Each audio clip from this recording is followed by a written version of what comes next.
Hi hello ನಮಸ್ಕಾರ, good morning, welcome back to my channel. ಇವತ್ತು ವರಮಹಾಲಕ್ಷ್ಮಿ ಹಬ್ಬ. ಶ್ರಾವಣ ಮಾಸ ಎಂದರೇ ಹಬ್ಬಗಳ ಮಾಸ ಅಂತಲೇ ಹೇಳ್ಬೋದು. ಪ್ರತಿ ವರ್ಷ ಶ್ರಾವಣ ಮಾಸದ 2ನೇ ಶುಕ್ರವಾರ ಬರುವ ಈ ವರಮಹಾಲಕ್ಷ್ಮಿ ವ್ರತವನ್ನು ಎಲ್ಲ ಮುತ್ತೈದೆಯರು ಭಕ್ತಿ ಶ್ರದ್ಧೆಯಿಂದ ಆಚರಿಸುತ್ತಾರೆ. ಅವರ ಸಕಲ ಇಷ್ಟಾರ್ಥಗಳನ್ನು ಬೇಡುತ್ತಾರೆ. ನಿಮಗೆಲ್ಲರಿಗೂ ವರಮಹಾಲಕ್ಷ್ಮಿ ಹಬ್ಬದ ಆರ್ಥಿಕ ಶುಭಾಶಯಗಳು. ಹಾಗೆಯೇ ನಿಮ್ಮ ಎಲ್ಲ ಇಷ್ಟಾರ್ಥಗಳನ್ನು ದೇವರು ಆದಷ್ಟು ಬೇಗ ಈಡೇರಿಸಲಿ. ನಿಮಗೆ ಆರೋಗ್ಯ, ಸುಖ, ಶಾಂತಿ, ನೆಮ್ಮದಿ ಎಲ್ಲವನ್ನು ಕರುಣಿಸಲಿ. ಹಾಗೆಯೇ ನೀವು ನಿಮ್ಮ ಮನೆಯಲ್ಲಿ ಹೇಗೆ ವರಮಹಾಲಕ್ಷ್ಮಿ ಹಬ್ಬವನ್ನು ಈ ಸರ್ತಿ ಆಚರಿಸಿದ್ದೀರಾ ಅದನ್ನು ನನಗೆ ತಪ್ಪದೆ ಕಮೆಂಟ್ ಸೆಕ್ಷನಲ್ಲಿ ತಿಳಿಸಬೇಕು. ಹಾಗೆಯೇ ನಾಳೆ ಆಗಸ್ಟ್ 1 ಬಕ್ರೀದ್ ಹಬ್ಬ.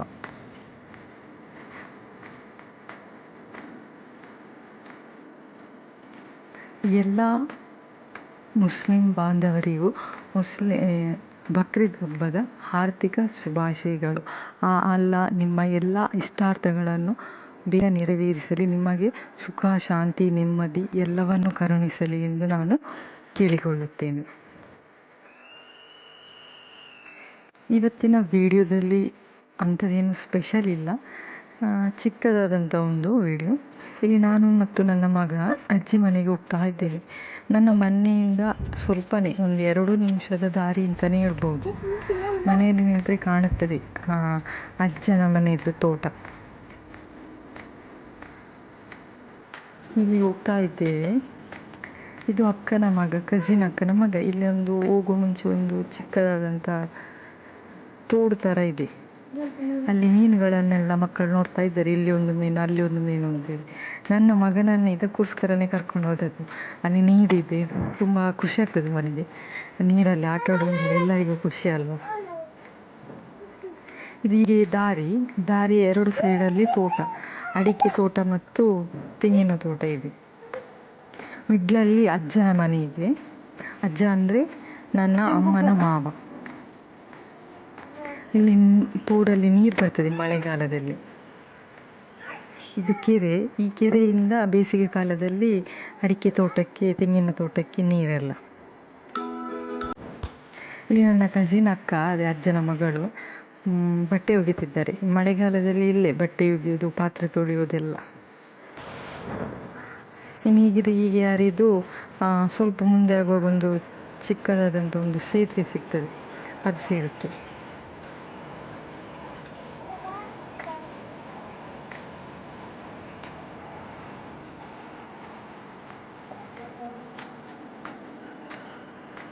ನಾವು ಪ್ರೈಮರಿಯಲ್ಲಿರುವಾಗ ರಜೆಯಲ್ಲಿದ್ದಾಗ ಇಲ್ಲಿ ಬಂದು ತುಂಬ ಆಟ ಆಡ್ತಿದ್ವಿ ನೀರಲ್ಲಿ. ಮೀನು ಹಿಡಿಯೋದು ಹಾಗೆ ಹೀಗೆ ಎಲ್ಲ ಅಂತೇಳಿ ನೀರಲ್ಲಿ ಹಿಡಿಯುವ ಆಟ ಆಡ್ತಿದ್ವಿ. ಇದು ಅಲ್ಲಿ ಅಜ್ಜನ ಮನೆಯಲ್ಲಿ ಆದಂಥ ಒಂದು ಗುಲಾಬಿ ಹೂವಿನ ವೀಡು.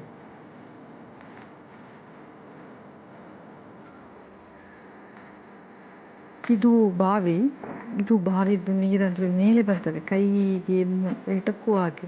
ಅಂದರೆ ತುಂಬ ಜೋರು, ಮೊದಲೆಲ್ಲ ತುಂಬ ಜಾಸ್ತಿ ಮಳೆ ಇತ್ತು, ಈಗ ಮಳೆನೂ ಕಮ್ಮಿ ಆಗಿದೆ.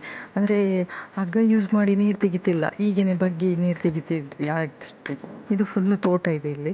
ಅಲ್ಲಿ ಒಂದು ಮನೆ ಕಾಣ್ತದೆ ಅಲ್ಲ, ಅದು ನನ್ನ ಅಜ್ಜಿ ಮನೆ, ಅಂದರೆ ನನ್ನ ಅಮ್ಮನ ಮನೆ. ಈಗ ಅಲ್ಲಿ ಯಾರು ಇಲ್ಲ. ನನ್ನ ಅಜ್ಜಿ ತೀರಿ ಹೋದ ನಂತರ ಮಾವ ಸಿಟಿಗೆ ಹೋಗಿ ಸೆಟ್ಲ್ ಆದರು. ಇದು ಅಜ್ಜನ ಮನೆಯಲ್ಲಿದ್ದಂಥ ದನಕರು. ಹಳ್ಳಿಗಳಲ್ಲಿ ಇದ್ದೇ ಇರ್ತದೆ ತೋಟ, ನಾಯಿ, ಬೆಕ್ಕು, ದನ ಇಂಥದ್ದು. ಈಗ ನಾನು ಆಗ ತೋರಿಸಿದೆಲ್ಲ ಅಕ್ಕ ಬಟ್ಟೆ ಒಗಿತಿದ್ರು. ಅಲ್ಲಿ ನಮ್ಮ ಮಗ ಆಟ ಆಡ್ತಿದ್ದಾನೆ. ಅವನಿಗೆ ತುಂಬಾ ಖುಷಿ ಆಯಿತು. ಓಪನ್ ಸ್ವಿಮ್ಮಿಂಗ್ ಫೂಲ್ ಸಿಕ್ಕಿದ ಹಾಗೆ ಆಗಿದೆ. ಬರೋದಿಲ್ಲ ಅಂತಲೇ ಹೇಳ್ತಿದ್ದ, ಆಟ ಆಡ್ತಾನಿದ್ದ. ಸ್ನಾನ ಮಾಡ್ತಾನಂತ ಹೇಳಿದ. ನಾನು ಹೇಳಿದೆ ಈಗ ಬೇಡ, ಮಳೆಗಾಲ, ಎಂತೂ ಕೊರೋನಾದ್ದು ಕೇಸಸ್ ಜಾಸ್ತಿ ಆಗ್ತದೆ, ಶೀತ ನೆಗಡಿ ಎಲ್ಲ ಆದ್ರೇ ತೊಂದರೆನೇ ಅಂತೇಳಿ ಸ್ವಲ್ಪ ಆಟ ಆಡಿಸಿ.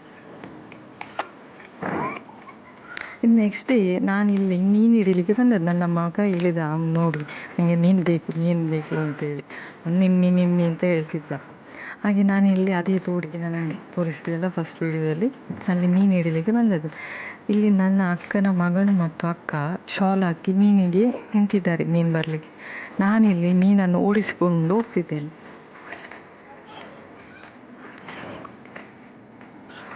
ಖುಷಿ ಆಗ್ತದೆ ಅದನ್ನೆಲ್ಲ ಎಕ್ಸ್ಪೀರಿಯೆನ್ಸ್ ಮಾಡುವಾಗ. ಈಗಲೂ ಕೂಡ ಚಿಕ್ಕದಿರುವಾಗ ಅಂತೂ ನಾವು ಮೀನು ಹಿಡಿತಿದ್ವಿ ಆ ಟೈಮಲ್ಲಿ. ಈಗ ಮದುವೆಯಾಗಿ ಮಗುವಾಗಿ ಮಗನಿಗೋಸ್ಕರ ಮೀನು ಹಿಡಿದೆ ಅಲ್ಲ, ಅದು ತುಂಬಾ ಖುಷಿ. ಅವನ ಖುಷಿಗಿಂತ ಬೇರೆ ಖುಷಿ ಇಲ್ಲಲ್ಲ. ಎಲ್ಲ ತಾಯಂದಿರು ಬಯಸೋದು ಅದೇ ಅಲ್ಲ, ಅವರ ಮಕ್ಕಳ ಖುಷಿಯನ್ನು. ಆದರೆ ನಮಗಿಲ್ಲಿ ಮೀನು ಸಿಗಲಿಲ್ಲ. ಒಂದೇನೋ ಚಿಕ್ಕದೊಂದು ಮೀನು ಸಿಕ್ಕಿತು ಅಷ್ಟೇ. ಮತ್ತು ಅದನ್ನು ಬಿಟ್ಟು ಪುನಃ ಮೇಲೆ ಒಂದು ತೋಡು ಇತ್ತಲ್ಲ, ನಾನು ಬೇಡದೊಲಿ ಕೂರಿಸಿ ಅಲ್ಲಿ ಹೋದ್ವಿ. ಇಲ್ಲಿ ನಾನು ಮತ್ತು ನನ್ನ ಅಕ್ಕನ ಮಗಳು ಕೂತ್ಕೊಂಡಿದ್ದೇವೆ ಮೀನು ಹಿಡಿಲಿಕ್ಕೆ ಅಂತೇಳಿ. ಅಕ್ಕ ಓಡಿಸ್ಕೊಂಡು ಬರ್ತಿದ್ದಾರೆ. ಇಲ್ಲಿ ಸುಮಾರು 8 ಮೀನು ಸಿಕ್ಕಿತು. 4 ಮೀನು ನಾನು ತಂದೆ, ಮತ್ತು ಅಲ್ಲಿ ಚಿಕ್ಕ ಅಕ್ಕ ಮಾಡಿದ್ದಲ್ಲ ಅವನು 4 ಮೀನು ಕೊಂಡೋದು. ತುಂಬ ಸತಿ ಬಂತು ದೊಡ್ಡ ದೊಡ್ಡ ಮೀನು. ನಾವು ಶಾಲ ಮೀನು ಎತ್ತಬೇಕು ಅನ್ನೋಷ್ಟರಲ್ಲಿ ಅದು ಪಾಸ್ ಆಗ್ತಿತ್ತು, ಸಿಕ್ತಿರ್ಲಿಲ್ಲ. ತುಂಬಾ ಟ್ರೈ ಮಾಡಿದೆ, ಒಂದು 2 ಗಂಟೆ ಆಗಿದೆ ಇದು ಮೀನು ಹಿಡಿಲಿಕ್ಕೆ.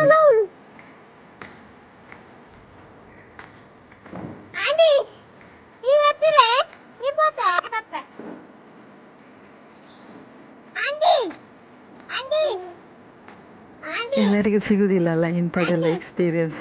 ಹಳ್ಳಿ ಜೀವನದಲ್ಲಿ ಇಂಥದ್ದೆಲ್ಲ ಎಕ್ಸ್ಪೀರಿಯೆನ್ಸನ್ನು ನಾವು ಮಾಡ್ಬೋದು, ನೋಡ್ಬೋದು. ನಂತರ ಮೀನು ಸಿಕ್ಕಿದ ನಂತರ ನಾನು ಮನೆಗೆ ಹೋದೆ. ಇಲ್ಲಿ ನನ್ನ ಮಗನ ಮನೆಗೆ ಕರ್ಕೊಂಡು ಹೋಗಿಲ್ಲ, ಮನೆಯಲ್ಲಿ ಕೂತ್ಕೊಂಡಿಸಿದ್ದೆ. ಅವನಿಗೆ ತುಂಬಾ ಖುಷಿ ಆಯಿತು, ಅಂದರೆ ತುಂಬ ಖುಷಿ ಆಯಿತು. ಮೀನನ್ನು ನೋಡಿ ತುಂಬ ಹತ್ತಿರದಿಂದ ನೋಡ್ತಿದ್ದಾನೆ ಅಂತ ಹೇಳುವಂಥ ಫೀಲ್ ಆಯಿತು. ಅದರ ಮುಚ್ಚಳ ಎಲ್ಲ ತೆಗಿಲಿಕ್ಕೆ ನೋಡ್ತಿದ್ದು. ತುಂಬಾ ಖುಷಿ ಆಯಿತು. ಅವನ ಖುಷಿಯಿಂದಾಗಿ ನನಗೂ ಖುಷಿ ಆಯಿತು. ಇಷ್ಟೇ ಈ ವಿಡಿಯೋ ನಿಮಗೆ ಇಷ್ಟ ಆಗಿದ್ದಲ್ಲಿ ಲೈಕ್ ಮಾಡಿ, ಶೇರ್ ಮಾಡಿ, ಕಮೆಂಟ್ ಮಾಡಿ, ಹಾಗೆಯೇ ಸಬ್ಸ್ಕ್ರೈಬ್ ಮಾಡಿ. ಯಾರು ನನ್ನ ಚಾನಲನ್ನು ಇನ್ನೂ ಸಬ್ಸ್ಕ್ರೈಬ್ ಮಾಡಲಿಲ್ವೋ ಅವರು ಈ ಕೂಡಲೇ ಸಬ್ಸ್ಕ್ರೈಬ್ ಬಟನ್ ಕ್ಲಿಕ್ ಮಾಡಿ.